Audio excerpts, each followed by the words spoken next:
प्रणाम सब गोटे के।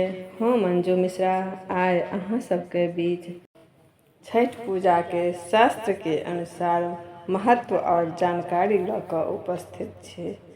आशा करै छी अहाँ सबके नीक लागत। और शास्त्र में वर्णित अछि एकटा कथा, तऽ सेहो लऽ कऽ एलहुँ हँ, तऽ चलू सुनै जाउ।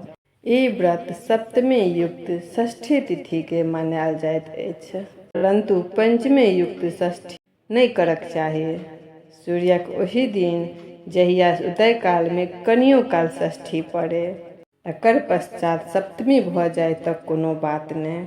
प्रातः काल कनियो काल सप्तमी रहला पर दोसर अर्घ्य दियनि। ई व्रत सूर्यक पूजा छियनि। साँझ में षष्ठी में पहिल अर्घ्य और सप्तमी में दोसर अर्घ्य देल जाइत छनि। जे पकवान साँझ में अर्पित होइ छनि सएह भिनसरो में अर्पित होइ छनि। ई व्रत केला सँ आरोग्य के लाभ मुख्य उद्देश्य छै। एहि तरह के वेद पुराण में वर्णित अछि। तखन सामर्थ्यशाली देवता भक्त के सब मनोरथ पूर्ण करै छथिन। ई व्रत जाति आ धर्म के बंधन नहीं होइत अछि।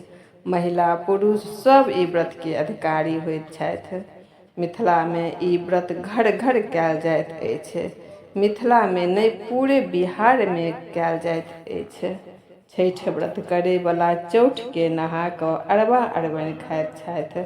पंचमी के दिन उपवास राखै छथिन। साँझ खन नवका चूल्हा में नवका बर्तन या कोहा में चाउर गुड़ दूध दऽ कऽ प्रसाद बनबैत छथिन और डाली के अनुसार अथवा एके ठाम उसगैर कऽ अपनो खाइत छथिन और बाँटबो करै छथिन।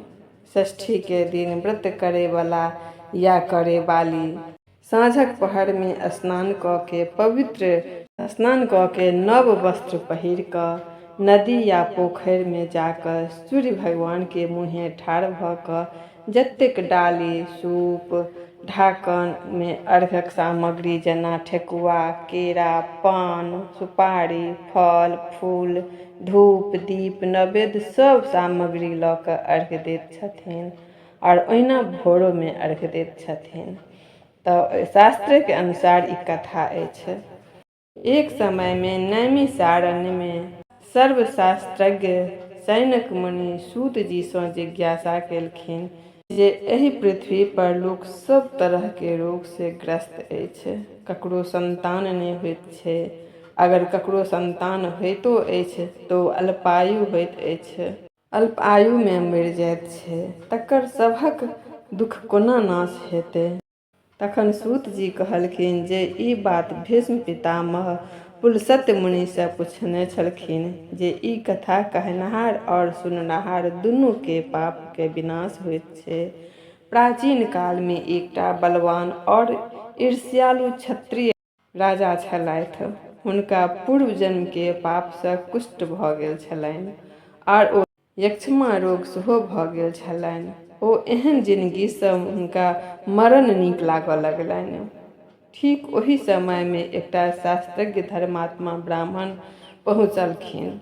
राजा हुनका देखि कऽ अत्यंत प्रसन्न भेलखिन, हुनका पूर्ण सत्कार केलखिन और विनम्र भाव से पूछलखिन जे हम कुष्ठ और यक्ष्मा रोग से पीड़ित छी।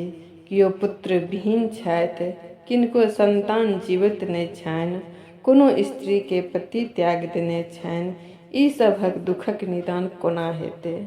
तखन ओ ब्राह्मण कहलखिन सूर्य देवता लोक के सब तरह के दुख के दूर करै छथिन। सूर्य देव के व्रत करे जाउ अवश्य कल्याण भेटत।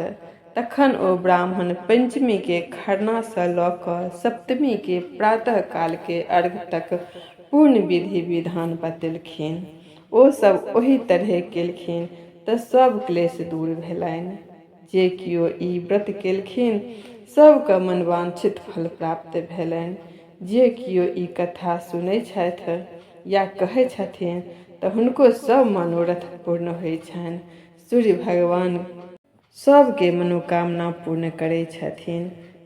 तऽ यह छल शास्त्र के अनुसार कथा। फिर मिलै छी अगला नया वीडियो में। ताबत तक जय मिथिला जय मैथिली।